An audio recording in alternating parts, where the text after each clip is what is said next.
नमस्कार, मैं हूं तस्लीम अहमद आपके साथ। आप देख रहे हैं द रेड गोलमाल। जी हाँ, यूट्यूब की दुनिया का बेताज बादशाह नाम है ध्रुव राठी।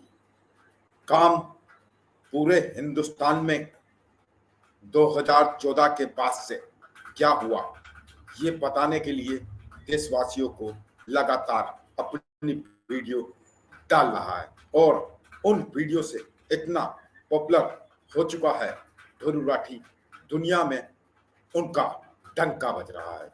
हम आपको आज की लेटेस्ट वीडियो दिखाने जा रहे हैं जो ध्रुव राठी ने बनाई है और जो ध्रुव राठी जानकारी दे रहे हैं उस वीडियो के बारे में आपको सुनकर हैरान हो जाएंगे। आप वो सुनकर हैरान हो जाएंगे। अरे हम तो फकीर आदमी हैं, झोला लेके चल पड़ेंगे जी। लेकिन पूरी दुनिया में आपने ऐसा कोई फकीर देखा है जो 1,40,000 का चश्मा लगाता हो, खुद घूमते हैं 12 करोड़ की मर्सिडीज में, मतलब भिक्षा मांगकर यहाँ पर फॉरेन टूर भी कर लिए और डिजिटल कैमरा भी खरीद लिया डिजिटल कैमरा के रिलीज होने से पहले। और नरेंद्र मोदी अपने आप को गरीब ही नहीं, बहुत गरीब परिवार का बताते हैं। मित्रों, मैं बचपन में रेल के डिब्बे में चाय बेचता था। वाह, क्या फकीरी है। वो भगवान है हमारे, हम उनकी पूजा करते हैं। सच तो ये है दोस्तों कि ये लोग हमारे हिंदू धर्म को ही तोड़ने मरोड़ने लग गए अपने नफरतखोर एजेंडा को फैलाने के लिए। नमस्कार दोस्तों, जर्नलिस्ट अनिल यादव एक बीजेपी वर्कर मंगल वाजपेयी से बात कर रहे थे कानपुर में। मंगल एक लोडर का काम करते हैं, यानी गाड़ियों में सामान चढ़ाने का काम करते हैं। क्या नाम बताए? योगी साहब। मेरा मंगल वाजपेयी। मंगल वाजपेयी है। यहाँ लोडर का काम करवाते हैं। साथ ही साथ ये बीजेपी वॉलंटियर भी करते हैं। ये उम्मीद जता रहे थे कि बीजेपी इस बार 400 पार करेगी। चुनाव बीजेपी जीतेगी, जीतेगी 400 के ऊपर। लेकिन जैसे जैसे बात आगे बढ़ती है, मंगल अपनी परेशानियों के बारे में बताते हैं। वो बताते हैं कि उनके पास बिजली नहीं है, सीवर की व्यवस्था नहीं है। हमारे पास बिजली नहीं है घर में, हमारे पास लैट्रिन घर में नहीं है, हमारे पास सीवर व्यवस्था नहीं है। उन्होंने कई बार कहा कि 20 फुट पाइप पड़ना है, तो अगर पड़ जाए तो हमारे घर की सीवर व्यवस्था बन जाए।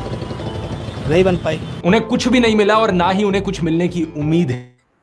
त्याग तपस्या की मूर्ति है कि कुछ नहीं, लेकिन उसके बावजूद कोई शिकायत नहीं है और ना कोई उम्मीद है मिलने की, और ना उम्मीद है मिलने की। लेकिन फिर भी वो खुद को भाजपा का भक्त कहते हैं। लेकिन कहा जाता है कि भूखे पेट ना हो भजन गोपाला। इस पर मंगल वाजपेयी जवाब देते हैं कि ऐसा कुछ नहीं है। आदमी बालू खाकर भी पेट भर सकता है, यानी कि मिट्टी खाकर भी पेट भर सकता है। सब हो जाता है अगर संत चाह लेगा तो सब हो जाता है।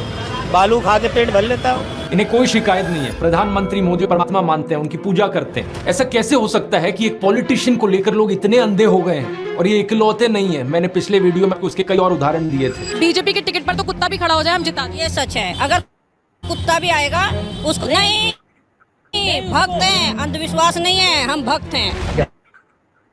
महंगाई मेरे हिसाब से कोई ज्यादा नहीं हुई।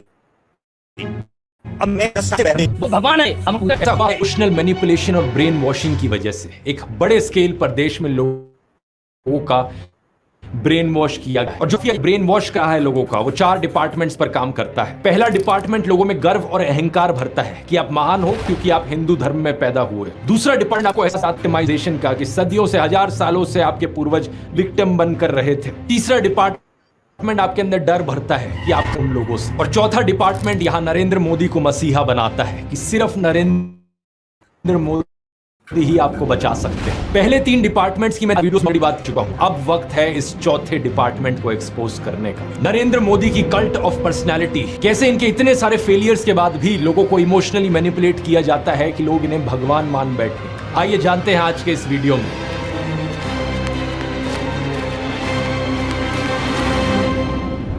जून 2013 की बात है दोस्तों। राइटर नीलांजन मुखोपाध्याय ने एक किताब लिखी नरेंद्र मोदी के ऊपर। ये एक बायोग्राफी थी। इस किताब में लिखा गया कि कैसे नरेंद्र मोदी जब 6 साल के थे, वडनगर रेलवे स्टेशन पर गुजरात में वो चाय बेचा करते थे। ये चाय बेचने वाला किस्सा तभी से लेकर नरेंद्र मोदी की संघर्ष की कहानी का ये एक मेजर टॉकिंग पॉइंट रहा है। 2015 में जब टाइम मैगजीन ने प्रधानमंत्री मोदी का इंटरव्यू लिया तो उन्होंने बताया कि कैसे वो एक बहुत गरीब परिवार से आते थे, कैसे बचपन में वो चाय बेचा करते थे रेलवे स्टेशन पर। इनकी एग्जैक्ट लाइनें सुनिए। मैं पॉवर्टी में पैदा हुआ हूं। बचपन में मेरा पूरा बचपन पॉवर्टी में बीता है। मेरे लिए पॉवर्टी एक तरीके की पहली इंस्पिरेशन थी जिंदगी में। लेकिन कितनी सच्चाई है इन बातों में, बहुत से लोगों ने टाइम टू टाइम सवाल उठाए हैं।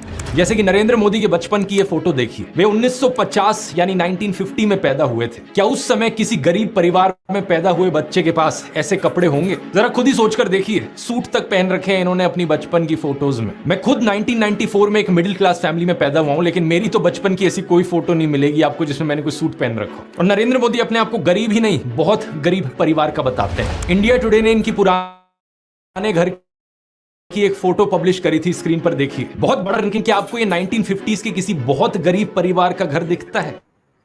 परिवार में नरेंद्र मोदी के 5 भाई और 1 बहन है। नरेंद्र मोदी के छोटे भाई प्रहलाद मोदी ने कहा था कि उन 5 भाइयों में से जिस पर मत करें, उनके पिता ने पूरी जिंदगी चाय बेची, उन 5 भाइयों और बड़ा किए। इसलिए नरेंद्र मोदी को चाय बेचने वाले का बेटा कहना चाहिए। ये पत्रकारों की गलती है। सब भाइयों ने चाय बेचने पूरी जिंदगी, इसीलिए कहा जाए चाय बेचने वाला नहीं कहना चाहिए। ये पत्रकारों की गलती।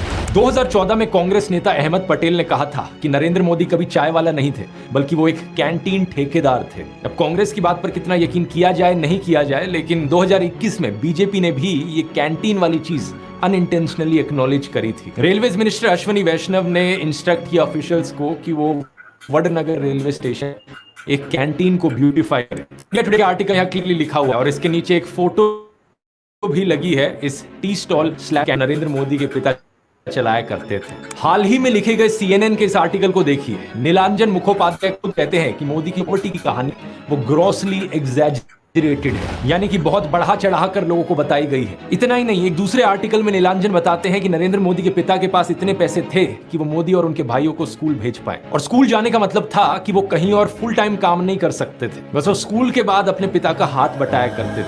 ये सब सुनकर एक बहुत बड़ा सवाल आपके मन में आएगा कि ऐसी कहानियों को क्यों बढ़ा चढ़ाकर हमें बताया जाता है। नीलांजन कहते हैं ऐसा इसलिए किया जाता है ताकि इंडियन पब्लिक को दिया जा सके। मित्रों, मैं बचपन में रेल के डिब्बे में चाय बेचता था और आज आपके सामने खड़ा हूं। कोई भी इंसान अगर समझदारी से सोचे तो वो जानता है कि इस बात से फर्क नहीं पड़ता। एक अच्छा नेता गरीब परिवार से भी आ सकता है और अमीर खानदान से भी आ सकता है, और यही चीज कही जा सकती है एक बुरे नेता या डिक्टेटर के बारे में भी। उदाहरण के तौर पे बात करें, कंबोडिया का जो डिक्टेटर था पोल पोट, वो एक अमीर खानदान से आता था। मुसोलिनी एक गरीब परिवार में पैदा हुआ था। उसके पिता एक ब्लैक स्मिथ, बड़े गर्व के चीजों को बीच से निकल कर आया है। रशियन डिक्टेटर जोसेफ स्टालिन के पिता मुची थे, यानी जूते बनाने वाले, और माँ एक धोबिन थी। और दुनिया का सबसे जाना माना तानाशाह हिटलर भी गरीब पैदा हुआ था। लेकिन गरीब परिवार में पैदा होने का मतलब ये नहीं कि उसने गरीब के लिए काम किया था अपने करियर में। जाओ क्या चंदा धंधा मौला खुद का। उसके समय में बहुत सी क्रॉनी कैपिटलिस्ट कंपनियों ने करोड़ों का प्रॉफिट कमाया। IG फार्बन, डॉयचे बैंक, BMW, कुछ गाड़ियों की कंपनीज जिनको आज आप जानते हैं और कुछ लोग इन गाड़ियों के पीछे बड़ा भागते हैं। पोर्शे, मर्सिडीज बेंज, फोल्क्सवैगन, इन सब कंपनियों ने चंदा डोनेट किया था हिटलर को अपने समय में। 2016 में BMW ने माफी भी मांगी थी इस चीज को लेकर। इस आर्टिकल को देखिए, रिग्रेट एक्सप्रेस किया था कि वो एक समय पर हिटलर को सपोर्ट किया करते थे। इंडिया की बात करें तो हाल ही में हमने देखा इलेक्टोरल बॉन्ड स्कैम। मैंने पूरा वीडियो बनाया इस पर कि कैसे ये एक घोटाला नहीं बल्कि घोटालों का भंडार था। बहुत सी कंपनियों को इससे फायदा हुआ और आम जनता को नुकसान। पिछले 10 सालों में प्रधानमंत्री मोदी के मित्र जैसे कि गौतम अडानी भरपूर तरीके से अमीर बनते रहे और देश के 80 करोड़ गरीब लोगों को 5 किलो मुफ्त अनाज लेने पर मजबूर कर दिया गया। बेरोजगारी और महंगाई ने गरीब लोगों की कमर तोड़कर रख दी है आज के दिन। अब तो ऐसी सिचुएशन आ चुकी है कि नरेंद्र मोदी खुद को गरीब परिवार का बताते हुए राहुल गांधी को एलीट वर्क का प्रोजेक्ट करते थे, युवराज कहते थे। आज वही राहुल गांधी खुल्लम खुल्ला गरीबों को कह रहे हैं कि वो गरीबों के हैं और नरेंद्र मोदी अडानी अंबानी जैसे अमीर सेठों के हैं। अडानी मजदूरी बिना कुछ लागू देते हैं तो कहते देखो देखो देखो विकास हो रहा है। हमने मनरेगा मजदूरी के लिए पैसा दे रहे हैं और कहते हैं गरीबों की आदत बिगाड़ रहे हैं। मैं आपका हूं, वो उनके हैं। कि जितना रुपया नरेंद्र मोदी ने अडानी को दिया है उतना रुपया वो देश के गरीब लोगों को देंगे। और मैं देश को फिर से दोहरा के कह रहा हूं, जितना पैसा नरेंद्र मोदी जी ने इनको दिया है ना, उतना ही पैसा हम के गरीब लोगों को देने जा रहे हैं। महालक्ष्मी योजना, पहली नौकरी पक्की योजना, इन योजनाओं के माध्यम से करोड़ों लाखपति बनेंगे। इन्होंने 22 अरबपति बना। प्रधानमंत्री मोदी इसका ज्यादा जवाब दे नहीं पाए। उल्टा उन्होंने कोशिश करी थी ये कहने की कि अडानी अंबानी कांग्रेस साथ मिले हुए हैं। जरा ये शाहजादे कोशिश करें इस चुनाव में ये अंबानी अरे नाम माल उठाया है। मार्च में आई इस रिपोर्ट को देखिए। भारत में इनकम इनइक्वालिटी 100 साल में सबसे ज्यादा हो गई है। इतनी बुरी हालत अंग्रेजों के जमाने में भी नहीं होती थी। ऐसे में अगर राहुल गांधी ने संकल्प लिया कि अगले 5 सालों में वो सभी 22 करोड़ गरीब लोगों को गरीबी से निकाल देंगे तो इसमें क्या गलत किया। लेकिन पीएम मोदी इस बात पर भी तंज कसने लगे। उनके पास खुद कोई अपना विजन नहीं है। 80 करोड़ लोगों के हाथ में कटोरा पकड़ा दिया और 5 सालों के लिए यही 5 किलो अनाज वाली स्कीम एक्सटेंड कर दी। ना रोजगार का कोई प्लान बताया है, ना महंगाई कंट्रोल कैसे होगी ये बताया, ना गरीबी कैसे हटेगी ये बताया। और जब राहुल गांधी ने सबके लिए रोजगार की बात करी तो प्रधानमंत्री मोदी उनका मजाक उड़ाने लग गए। कांग्रेस के शाहजादे ने अभी घोषणा की, आप भी सुनकर के हंसोगे।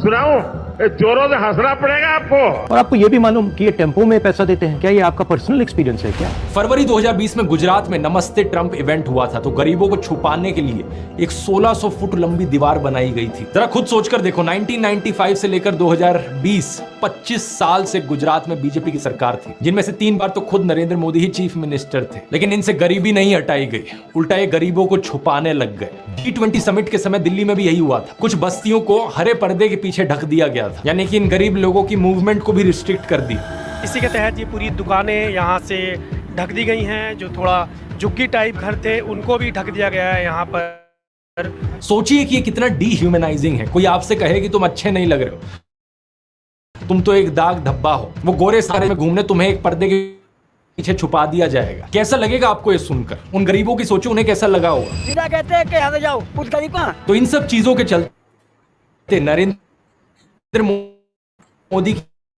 ये जो पर्सनैलिटी का हिस्सा है। दूसरा हिस्सा यहां पर आता है उनके परिवार को लेकर। व्हाट्सएप पर और गोदी मीडिया के जरिए आपको बार बार बताया जाता है कि नरेंद्र मोदी इतने महान हैं क्योंकि उन्होंने देश के लिए अपने परिवार को छोड़ दिया, अपनी पत्नी को छोड़ दिया। देखो, वैसे ये एक पर्सनल मामला है, किसी पति पत्नी की आपस में ना बनने ये कोई बड़ी चीज नहीं है। बहुत से लोगों के साथ ऐसा हो, लेकिन यही लोग खुद इस पर्सनल बात को बीच में लाते हैं, इसे अचीवमेंट के तौर पर दिखाने के लिए। देश के लिए पत्नी को छोड़ दिया, कुछ सेंस है इस बात का? पूर्व प्रधानमंत्री लाल बहादुर शास्त्री जी ने तो अपनी पत्नी को नहीं छोड़ा, तो क्या वो देश के लिए काम नहीं कर पाए? महात्मा ज्योतिबा फूले की पत्नी सावित्रीबाई फूले के बारे में तो सब जानते हैं, क्या उन्होंने देश के लिए महान नहीं किया? आपने अगर रामलीला देखी है तो उसमें भी देखा होगा कि कैसे सीता जी ने भी भगवान राम का साथ दिया वनवास में, और राम ने उन्हें बचाने के लिए क्या क्या नहीं किया। तो व्हाट्सएप यूनिवर्सिटी की एक कैसी घटिया नारी विरोधी मानसिकता है, जहां आप औरत को एक अड़चन की तरह देखते हो, जहां आप पत्नी को छोड़ देने को एक अचीवमेंट की तरह दिखाते हो। और केवल पत्नी ही नहीं बल्कि नरेंद्र मोदी के परिवार को लेकर भी व्हाट्सएप माफिया यही बात फैलाता है। अरे औरों की तो छोड़ो, नरेंद्र मोदी खुद इस बात को बार बार दोहराते रहते हैं, कहते हैं कि उन्होंने अपने परिवार को के लिए छोड़ दिया। मेरे देशवासियों,